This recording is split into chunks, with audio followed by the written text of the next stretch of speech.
اللهم صل على سيدنا محمد وعلى آل سيدنا محمد وبارك وسلم۔ خاتمہ بالایمان کے اسباب پر بات چل رہی تھی، تو میں نے یہ عرض کیا تھا کہ چند اسباب، چند اعمال ایسے ہیں کہ اگر ان کی پابندی کی جائے تو آخری وقت میں انسان کو کلمہ طیبہ نصیب ہو جاتا ہے۔ اس میں سب سے پہلا عمل تھا اپنی نگاہوں کی حفاظت کرنا، نظروں کی حفاظت کرنا، اپنی آنکھوں کی حفاظت کرنا، کہ اگر انسان اپنی نظروں کی حفاظت کرے، اس نظر کو غلط جگہ پر نہ ڈالے، یعنی کسی غیر محرم کو اپنی آنکھ سے نہ دیکھے، تو آخری وقت میں انسان کو کلمہ طیبہ نصیب ہو جاتا ہے۔ اور دوسرا عمل تھا مسواک کرنا۔ مسواک ایک تو اللہ کے نبی صلی اللہ علیہ وسلم کی عظیم سنت ہے، اور دوسرا اس کے اندر اللہ رب العزت نے تاثیر یہ رکھی ہے کہ اس کے فوائد میں سے ایک فائدہ یہ ہے کہ جو انسان مسواک پابندی سے کرتا ہے تو آخری وقت میں اس کو کلمہ طیبہ نصیب ہو جاتا ہے۔ اور تیسرا سبب، تیسرا عمل وہ تھا اللہ تعالیٰ کی نعمتوں پر اللہ تعالیٰ کا شکر ادا کرنا، کہ جو انسان اللہ تعالیٰ کی نعمتوں پر اللہ تعالیٰ کا شکر ادا کرتا رہتا ہے تو اس کو بھی آخری لمحات میں کلمہ طیبہ نصیب ہو جاتا ہے موت کے وقت۔ اور چوتھا عمل ہے اللہ کے راستے میں اپنے مال کا صدقہ دینا، صدقہ ادا کرنا۔ اور یہ بھی ایسا عمل ہے کہ اس سے بھی انسان کو آخری لمحات میں کلمہ طیبہ کی توفیق ہو جاتی ہے اور اس کو کلمہ طیبہ نصیب ہو جاتا ہے، کیونکہ اللہ تعالیٰ کو راضی کرنے کے جتنے بھی کام ہیں تو ان میں سب سے مؤثر ترین جو عمل ہے وہ صدقہ ہے۔ اور یہاں پر یہ بات بھی سمجھیں کہ صدقہ دو قسم کا ہے، صدقہ دو قسم کا ہے۔ ایک ہے صدقہ واجبہ اور ایک ہے نفلی صدقہ۔ مثلا جو واجب صدقہ ہے جیسے زکوٰۃ ہے، عشر ہے، یہ عشر اور زکوٰۃ یہ واجب صدقہ ہے، یعنی جس طرح کہ نماز کا ادا کرنا لازم ہے اسی طرح عشر اور زکوٰۃ کا ادا کرنا بھی لازم ہے۔ اور جو انسان اپنے مال کا عشر یا اپنے مال کی زکوٰۃ ادا نہیں کرتا اس وقت تک وہ مال اس کے لیے حلال نہیں ہوتا، یوں سمجھ لو کہ وہ مال اس کے لیے حرام ہے۔ اور دوسرا ہے نفلی صدقہ۔ پھر نفلی صدقہ کی دو قسمیں ہیں۔ جو نفلی صدقہ ہے، نفلی صدقہ کی پھر آگے دو قسمیں ہیں، ایک ہے عام صدقہ اور ایک ہے صدقہ جاریہ۔ مثلا عام صدقہ یہ ہے کہ جب انسان صدقہ کرتا ہے تو صدقہ کرنے والے کو اس صدقہ کا ثواب نقد دے دیا جاتا ہے، ہمیشہ ہمیشہ کے لیے اس صدقہ کا ثواب جاری نہیں ہوتا۔ مثلا کوئی آدمی بھوکا تھا، فقیر آدمی تھا، اس کو بھوک لگی ہوئی تھی، اب کسی آدمی نے اس کو کھانا دے دیا جس سے اس کی بھوک مٹ گئی، اس کا پیٹ بھر گیا، تو اب جب کسی نے اس کو جس کسی نے اس کو کھانا دیا تو اس کو نقد اس کا ثواب مل گیا اس کھانے کا. اب اس کھانے کا ثواب ہمیشہ ہمیشہ کے لیے جاری نہیں ہوگا، یا اتنا ہوگا کہ جب تک اس کھانے کی وجہ سے اس کے وجود کے اندر طاقت رہے گی اتنی دیر تک ثواب ملتا رہے گا، اس کے بعد ثواب ختم. اور یا پھر کوئی آدمی بیمار تھا اور کسی نے علاج کے لیے اس کو پیسے دے دیے، بھئی تو اپنا علاج کرا لے، یا پھر اس کا از خود علاج کروایا. تو اب جس نے علاج کے لیے پیسے دیے یا از خود علاج کروایا تو اس علاج کروانے کا یا پیسے دینے کا ثواب اسی وقت اس کو دے دیا جاتا ہے، اور ہمیشہ ہمیشہ کے لیے جاری نہیں ہوتا اس کا ثواب. یا پھر اتنا ہوتا ہے کہ جب تک اس علاج کی وجہ سے، اس دوائی کی وجہ سے اس کے وجود کے اندر صحت رہے گی اس وقت تک ثواب ملتا رہے گا، اور ہمیشہ ہمیشہ کے لیے جاری نہیں ہوگا. اور یہ بھی بہت بڑی عبادت ہے. یہ عام صدقہ جو ہے، عام صدقہ، یہ بھی بہت بڑی عبادت ہے اور اس کا بھی بہت زیادہ ثواب ہے. اور حسب ضرورت اور حسب استطاعت اس کو بھی ہمیں ادا کرتے رہنا چاہیے. اور اس کی آسان ترکیب یہ ہے کہ ہر شخص اپنی آمدنی کا کچھ حصہ اللہ کے راستے میں دینے کے لیے طے کر لے. مثلاً کہ 1% ہی طے کر لے، وہ صرف 1%، کہ 10 روپے پر یعنی 100 روپے پر 1 روپیہ، 1% طے کر لے کہ میں نے 1% اللہ کے راستے میں دینا ہے. اب اگر کسی کی ماہانہ آمدنی ہے تو جیسے ہی ماہانہ آمدنی اس کے پاس آئے تو اس ماہانہ آمدنی میں سے وہ اپنا 1% اللہ کے راستے میں خرچ کر دے. اگر کسی کی یومیہ آمدنی ہے، روزانہ کی آمدنی ہے، تو اپنی سیل کو دیکھتا رہے اور اس میں سے اکٹھے کرتا رہے 1% کو.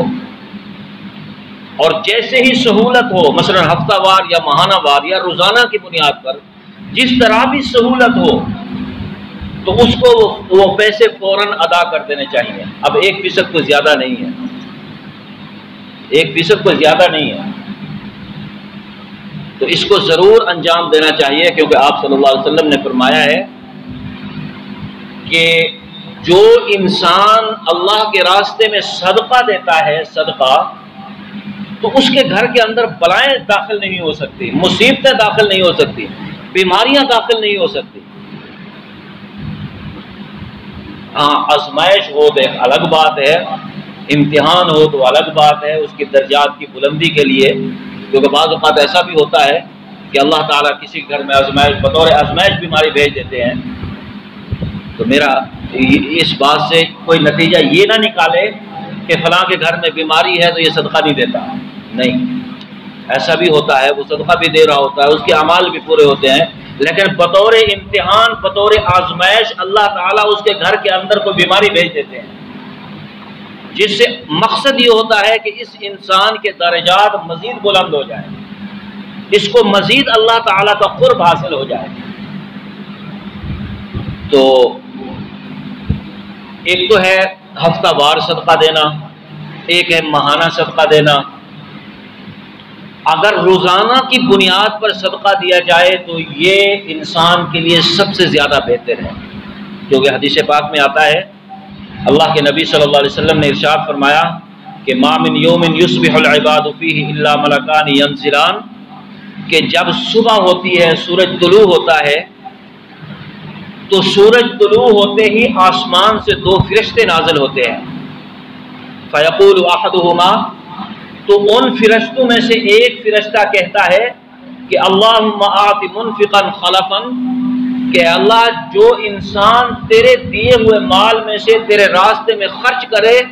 تو اس خرچ کیے ہوئے مال کا اس کو نعم البدل عطا فرما، اور اس کے مال میں برکت عطا فرما، اس کے مال میں زیادتی عطا فرما. وَيَقُولُ الْآخِرُ، پھر فرمایا کہ دوسرا فرشتہ کہتا ہے کہ اللہم آت ممسکا تلفا، کہ اللہ جو تیرے دیے ہوئے مال میں سے روک کر رکھے، تیرے راستے میں خرچ نہ کرے، تو اس کے مال کو تو تباہ و برباد فرما۔ اب اس سے ہم اندازہ لگا سکتے ہیں کہ اللہ کے راستے میں صدقہ دینے سے انسان کا مال بڑھتا ہے، کیونکہ اس میں فرشتوں کی دعائیں شامل ہوتی ہیں، اور اللہ کے راستے میں صدقہ نہ دینے سے انسان کا مال گھٹتا ہے، تباہ و برباد ہوتا ہے، ہلاک ہوتا ہے، کیونکہ اس میں فرشتوں کی بد دعا شامل ہوتی ہے۔ اور یہ صدقہ ایک ایسا عمل ہے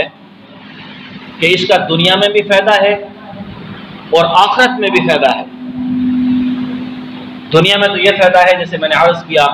کہ آپ صلی اللہ علیہ وسلم فرماتے ہیں کہ جو انسان اللہ کے راستے میں صدقہ دیتا ہے وہ مصیبتوں بلاؤں سے محفوظ رہتا ہے، اور آخرت میں اس کا کم از کم فائدہ یہ ہوگا کہ انسان کو 10 گنا ثواب دیا جائے گا،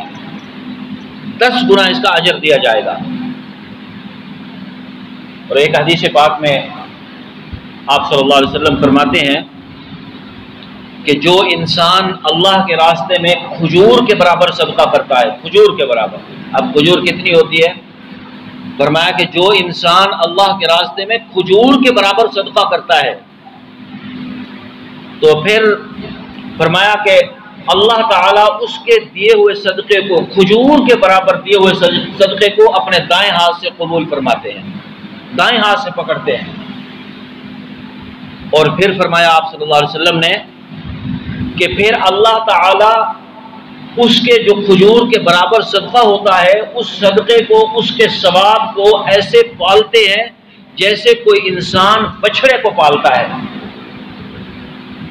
جیسے وہ بچڑا تھوڑا تھوڑا بڑا ہوتا رہتا ہے، آہستہ آہستہ بڑا ہوتا رہتا ہے، تو فرمایا کہ اس انسان کا کھجور کے برابر دیا ہوا صدقہ جو ہے، اس کا ثواب بھی بچڑے کی طرح بڑا ہوتا رہتا ہے۔ پھر آپ صلی اللہ علیہ وسلم نے فرمایا یہاں تک کہ وہ ایک بڑے پہاڑ کی طرح ہو جاتا ہے، بڑے پہاڑ کی طرح۔ اب آپ اندازہ لگائیں کہاں کھجور کے برابر صدقہ، کہاں کھجور کے برابر مال، اور کہاں ایک بڑا بڑھ کے ایک حدیث پاک میں تو آپ صلی اللہ علیہ وسلم نے فرمایا کہ یہاں تک کہ وہ اود پہاڑ کی طرح ہو جاتا ہے، اود پہاڑ۔ مدینہ کے اندر جتنے بھی پہاڑ ہیں ان سب سے بڑا جو پہاڑ ہے وہ اود پہاڑ ہے۔ اس کی مثال دی ہے کہ اس کا ثواب اود پہاڑ کے برابر کر دیا جاتا ہے۔ اور ایک روایت میں تو آپ صلی اللہ علیہ وسلم نے بہت عجیب و غریب انداز میں اللہ کے راستے میں خرچ کرنے کی فضیلت بیان فرمائی ہے، لیکن یہاں پر ایک بات سمجھیں آپ کہ پچھلی جو امتیں گزری ہیں، سابقہ امتیں، آپ صلی اللہ علیہ وسلم سے پہلے جو امتیں گزری ہیں، ان امتوں کے اندر یہ قاعدہ اور قانون تھا کہ ان امتوں میں اگر کوئی انسان ایک نیکی کرتا تھا، ایک نیکی،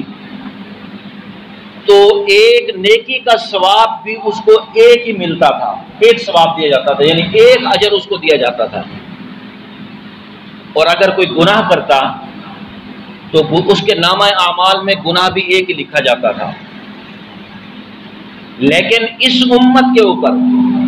یعنی ہمارے پیارے پیغمبر نبی آخر الزمان صلی اللہ علیہ وسلم کی امت کے اوپر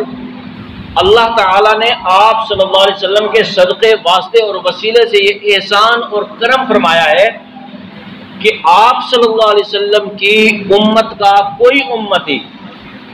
اگر کوئی نیک عمل کرتا ہے تو اس کے لیے قاعدہ اور قانون یہ ہے کہ من جاء بالحسنۃ فلہ عشر امثالھا، کہ اس کو ایک نیکی کا اجر 10 گنا دیا جاتا ہے، 10 گنا۔ یہ پچھلی امتوں میں ایک نیکی کا اجر 1 گنا تھا، اور آپ صلی اللہ علیہ وسلم کی امت میں ایک نیکی کا جو اجر ہے وہ 10 گنا دیا جاتا ہے۔ اور اگر آپ صلی اللہ علیہ وسلم کی امت میں کوئی گناہ کرتا ہے تو اس کے نامہ اعمال میں گناہ 1 لکھا جاتا ہے۔ اب نیکی اندازہ لگائیں کہ ایک نیکی پر 10 اجر جو ہے ثواب وہ 10 گنا، لیکن گناہ 1۔ اگر وہ گناہ کرتا ہے تو گناہ 1۔ اور یہی وجہ ہے کہ جتنے بھی انبیاء گزرے ہیں وہ دعائیں کیا کرتے تھے کہ یا اللہ ہمیں نبی آخر الزمان صلی اللہ علیہ وسلم کی امت میں سے پیدا فرما، دعائیں کیا کرتے تھے۔ اور ہم نے تو کوئی دعا بھی نہیں کی، لیکن اللہ تعالیٰ نے ہمارے اوپر خصوصی احسان فرمایا،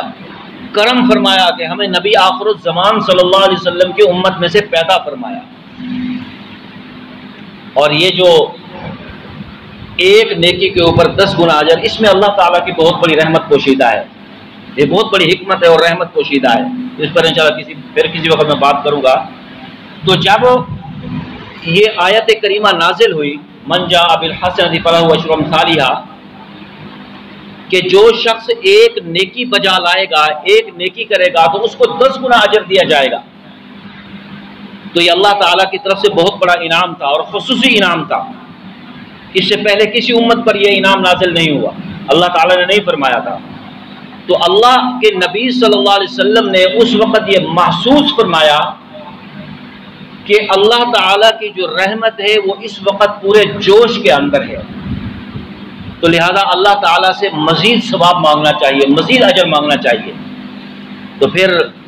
اللہ کے نبی صلی اللہ علیہ وسلم نے اللہ تعالیٰ کی بارگاہ اقدس میں درخواست کی کہ یا اللہ، آپ نے اپنے فضل اور کرم سے میری امت کے ثواب کو بڑھا دیا ہے، لیکن اگر آپ میری امت کے ثواب کو مزید بڑھا دیں تو اس میں میری امت کا فائدہ ہو جائے گا اور آپ کے خزانہ رحمت میں کوئی کمی نہیں آئے گی۔ تو پھر اللہ تعالیٰ نے دوسری آیت کریمہ نازل فرمایا کہ مثل الذین ينفقون اموالهم فی سبیل اللہ کمثل حبۃ انبتت 7 سنابل فی کل سنبلۃ 100 حبۃ واللہ یضاعف لمن یشاء واللہ واسع علیم۔ اس آیت کریمہ میں اللہ رب فرماتے ہیں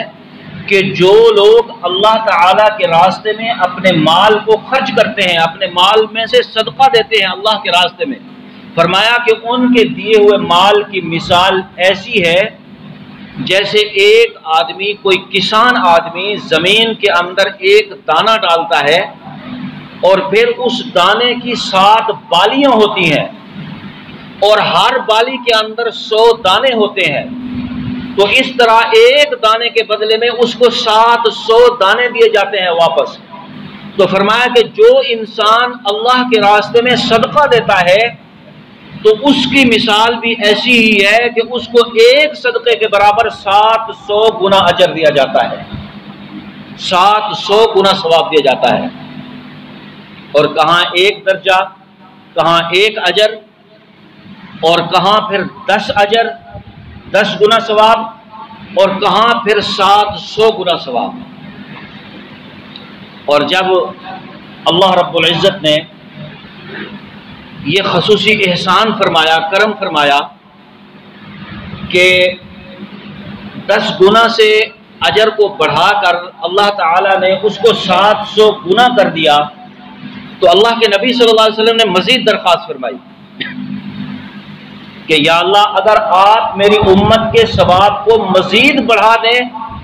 تو اس میں میری امت کا بھلا ہو جائے گا، لیکن آپ کے خزانہ رحمت میں کوئی کمی نہیں آئے گی۔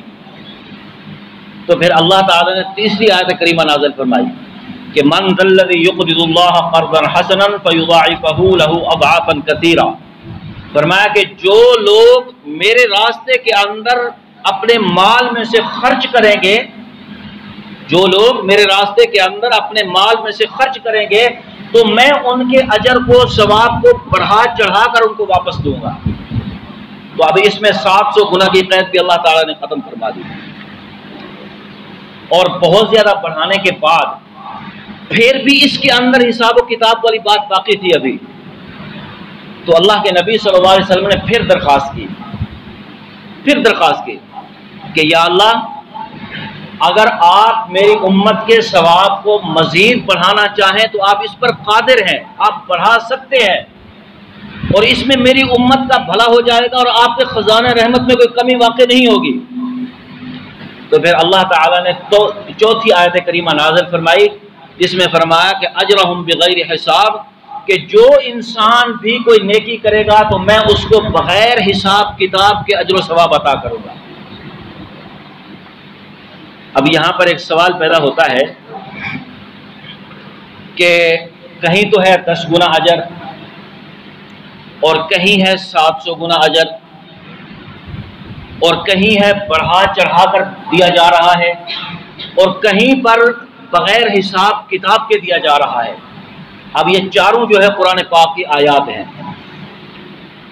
اور یہ ایسے احکامات ہیں جن میں قیامت تک رہنا ہے، باقی رہنا ہے، اور ان کے مطابق انسانوں کو اجر و ثواب بھی ملتا رہے گا۔ اب جو انسان کوئی نیکی کر رہا ہے، اب اس کو کیا پتا کہ اس کو 10 گنا اجر دیا جا رہا ہے،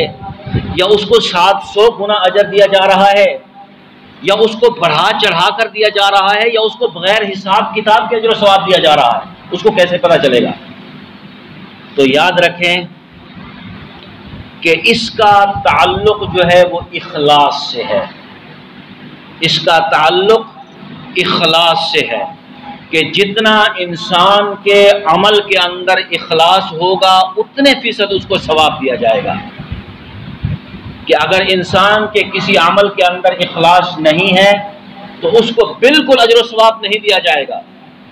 ہاں، اگر اس کے عمل کے اندر اخلاص ہے، تھوڑا ہے، تو پھر اس کو 10 گنا اجر دیا جائے گا۔ اگر اس سے کچھ زیادہ ہے تو پھر اس کو 700 گنا اجر دیا جائے گا۔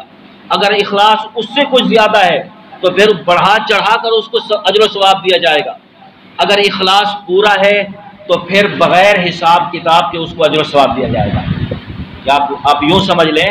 کہ اگر اخلاص 25% ہے، ہم اپنی زبان میں کہہ دیتے ہیں کہ اگر اخلاص 25% ہے تو پھر اجر و ثواب 10 گنا دیا جائے گا۔ اگر اخلاص 50% ہے تو پھر 700 گنا اجر و ثواب دیا جائے گا۔ اگر اخلاص 75% ہے تو پھر بڑھا چڑھا کر اجر و ثواب دیا جائے گا۔ اگر اخلاص 100% ہے تو پھر بغیر حساب کتاب کے اس کو اجر و ثواب دیا جائے گا۔ اور یہ اخلاص ایک ایسا عمل ہے، اخلاص ایک ایسی چیز ہے کہ جو انسان کے اجر و ثواب کو بڑھا دیتا ہے۔ اور یہی وجہ ہے کہ ہمارے اکابرین چھپ چھپ کر عمل کیا کرتے تھے، جو بھی نیک عمل کیا کرتے تھے اس کو چھپ چھپ کر انجام دیا کرتے تھے۔ امام زین العابدین رحمۃ اللہ علیہ کے بارے میں آتا ہے کہ جب وہ فوت ہوئے، حضرت امام حسین رضی اللہ تعالیٰ عنہ کے بیٹے ہیں، اور یہی وہ بیٹے ہیں جو کربلا میں بچ گئے تھے۔ تو جب وہ ان کا وصال ہوا، وہ فوت ہوئے، تو جب ان کو غسل دیا گیا تو ان کی پیٹھ کے اوپر بہت بڑے نشانات تھے، جیسے یہ پلےدار بوریاں اٹھاتے ہیں، ان کی پیٹھ کے اوپر نشانات ہوتے ہیں، تو اس طرح کے نشانات تھے ان کی پیٹھ کے اوپر۔ اور لوگ حیران تھے کہ پتہ نہیں ان کی پیٹھ کے اوپر نشانات کیوں ہیں، کیسے ہیں، یہ تو شہزادے تھے، ساری رات عبادت کرتے تھے، دن کو روزہ رکھتے تھے۔ تو پھر وہ جو راز تھا وہ راز نہ کھلا، ان کو دفن کر دیا گیا جنازہ پڑھا کر۔ اور پھر جب ہفتہ 10 دن گزرے تو ہفتہ 10 دن کے بعد لوگوں کو پتہ چلا کہ جو آس پاس غربا کے گھر تھے، یتیموں اور مسکینوں کے گھر تھے، بیوہ عورتوں کے گھر تھے، تو ان کے گھروں کے اندر چیخ و پکار کی آوازیں آنے لگی کہ کہاں گیا وہ شخص جو رات کو ہمارے گھروں کے اندر پانی بھی پہنچایا کرتا تھا اور راشن بھی پہنچایا کرتا تھا۔ پھر جا کر لوگوں کو پتہ چلا کہ جتنی جو بیوائیں تھیں یہاں پر یتیم تھے، ان کے گھر کے اندر امام زین العابدین رحمۃ اللہ علیہ رات کو راشن پہنچایا کرتے تھے، اور جو ان کی پیٹھ کے اوپر نشانات تھے وہ اسی راشن کے تھے۔ تب جا کر وہ راز کھلا۔ تو اس کو اخلاص کہتے ہیں کہ جو بھی عمل کیا جائے، جو بھی، اب ہمارے معاشرے میں بہت بڑی وبا ہے کہ ہم اگر کوئی عمل کر رہے ہوتے ہیں تو اس کو ہم دکھا دکھا کر کرتے ہیں۔ وہ میں بہت سارے لوگوں کو میں دیکھتا ہوں، دل دکھتا ہے، ٹوٹتا ہے کہ اگر کوئی اللہ کے راستے میں دیتے ہیں تو دکھا کر دیتے ہیں۔ اور میں ایسے لوگوں کو بھی جانتا ہوں ہماری بستی کے اندر، ایسے لوگوں کو بھی میں جانتا ہوں جو اللہ کے راستے میں دیتے ہیں کسی کو پتہ بھی نہیں چلتا، ایسے لوگوں کو میں جانتا ہوں، اور لاکھوں پہ لاکھ دیتے ہیں لیکن کسی کو پتہ بھی نہیں چلتا۔ تو جو بھی ہم عمل کریں تو اس کے اندر اخلاص ضروری ہے۔ اگر اخلاص ہے تو وہ عمل اللہ کی بارگاہ کے اندر قبول ہوگا، اگر اخلاص نہیں ہے تو اللہ کی بارگاہ میں رد کر دیا جائے گا، وہ اللہ کی بارگاہ میں قبول نہیں ہوگا۔ تو ایک تو ہے یہ عام صدقہ، اور اس کو ہمیں ضرور انجام دینا چاہیے، اور دوسرا ہے صدقہ جاریہ۔ تو اس صدقہ جاریہ پر جو ہے نا میں اگلے جمعہ کو عرض کروں گا۔ اللہ تعالیٰ عمل کی توفیق عطا فرمائے۔ وآخر دعوانا ان الحمدللہ رب العالمین۔ Subscribe to our channel by clicking the subscribe button. Click the bell button and enjoy the latest uploads from our channel.